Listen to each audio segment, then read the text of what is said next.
जय श्रीराम, जय जय श्रीराम, जय श्रीराम, जय श्रीराम, जय श्रीराम, जय श्रीराम, जय श्रीराम, जय श्रीराम, जय श्रीराम। रायगड जिल्हा रोहा अष्टमी येथे एका घरामध्ये गोमांस असल्याची माहिती गोरक्षक कार्यकर्त्यांनी पोलिसांना दिली। घटनेचे गांभीर्य ओळखून पोलिसांनी संबंधित इसमाच्या अष्टमी मोहल्ल्यातील घरावर छापा मारण्यात आला, परंतु छापा मारण्या अगोदरच घटनेतील आरोपी घरातून फरार झाल्याने घरात त्याची पत्नी हिला पोलिसांनी ताब्यात घेतले। सदर घटनेचा पंचनामा करून संबंधित महिलेला आणि घरात असलेला गोमांस ताब्यात घेतले आहे, परंतु सदर आरोपी घटनेवरून फरार झाल्याने गोरक्षक कार्यकर्त्यांचा संताप अनावर झाल्याने पोलीस स्टेशन बाहेर एकच गर्दी झाली। जोपर्यंत आरोपीला अटक करत नाही तोपर्यंत आम्ही इथून जाणार नाही, त्यामुळे पोलीस स्टेशन बाहेर काही काळ तणावाचे वातावरण निर्माण झाले होते, परंतु पोलिसांनी त्वरित तपासाचे यंत्र फिरवल्याने आरोपी जमालुद्दीन राहणार कलकत्ता असे आरोपीचे नाव असल्याचे समजते व सध्या वास्तव्यास रोहा अष्टमी येथे भाडोत्री म्हणून राहत असल्याचे समजले। याला रात्रीच पोलिसांनी ताब्यात घेतले, त्यामुळे पोलीस स्टेशन बाहेरील वातावरण शांत झाले असून अधिकचा तपास उपविभागीय अधिकारी यांच्या मार्गदर्शनाखाली पोलीस निरीक्षक देवीदास हे करत आहेत। साधारणतः एक 7-7:30च्या दरम्यान आम्हाला माहिती अशी भेटली की आष्टमवरच्या मोहल्ल्यामध्ये एका रूममध्ये गोमांस आढळून आलेलं आहे असं।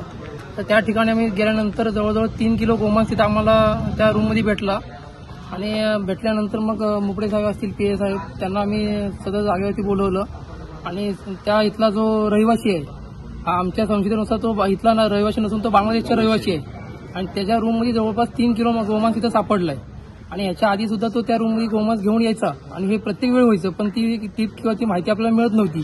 ती यावेळेला आपली ती माहिती मिळाली। धर्मरक्षक हिंदू संघटना असतील आणि सर्व रोहेकर असतील आणि सगळ्या हिंदू संघटना असतील, यांनी त्या जागेवरती आम्ही जाऊन सदर गोमांस आम्ही ताब्यात घेतला, पोलिसांनी ते ताब्यात घेतलं आणि कांबळे डॉक्टर असतील त्यांनी ते व्हेरीफायसाठी पुढे पाठवलेलं आहे लॅबमध्ये। आणि हे जे काही आता जवळजवळ हा 3रा ते 4था गुन्हा आहे हा रोहा शहरामध्ये। मध्यंतरी गाईच्या वासरूला आपल्या सणाच्या आधीच कटिंग करून तिथं सोडला होता। तर जवळजवळ आज ही 5वी ते 6वी घटना ही आणि नुसतं गुन्हा दाखल करून हा विषय सुटला जातो इथल्या इथं, पण ठोस पुरावे असून सुद्धा आरोपी तर सापडला जात नाही। आमची सर्व हिंदू संघटनेच्या वतीने पोलीस स्टेशनला आणि प्रशासनाला मागणी आहे की हे जे काही गुन्हे करतायत, ही जी चैन आहे, ही जी साखळी आहे, त्याच्या मुळापर्यंत खोलपर्यंत जाऊन सगळे हे जे हे आहे ते बिंग बाहेर आलं पाहिजे, बिंग फुटलं पाहिजे आणि सदरील आरोपी हे ताब्यात आले पाहिजेत आणि ताब्यात जोपर्यंत येत नाही तोपर्यंत हिंदू संघटना आक्रमक राहतील आणि तोपर्यंत आम्ही पोलीस स्टेशनच्या इथं ताबा सोडणार नाही। दिनांक 17 फेब्रुवारी रोजी रात्री 8 वाजेच्या सुमारास आमच्या रोहा पोलीस स्टेशनचे गोपनीय अंमलदार यांना विश्वसनीय बातमीदाराकडून बातमी मिळाली की अष्टमी जे आहे, अष्टमी या ठिकाणी एका मुस्लिम युवकाने त्याच्या घरामध्ये एका जर्मन भांड्याच्या टोपामध्ये 2.5 ते 3 किलो गोवंशीय मटण बाळगलेले आहे।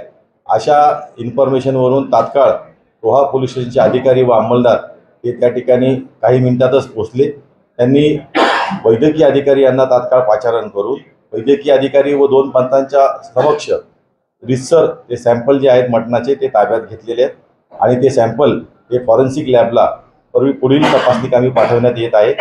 सदर प्रकरणी सदरचे मटण ज्यांनी आणलेले आहे तर ते कुठल्या तरी गोवंशीची हत्या केल्यानंतर, गाय असेल, बैल असेल किंवा वासरू असेल, त्यांची हत्या कुणीतरी अज्ञात इसमाने केल्यानंतर ते मटण जे आहे ते या जमालुद्दीन नामक इसम जो आहे त्यांनी ते विकत घेतलेले आहे। त्यांनी अथवा त्याच्या अन्य कुठल्या कुटुंबातील सदस्यांनी विकत घेऊन ते या ठिकाणी आणून स्वतःकडे बाळगलेले आहे।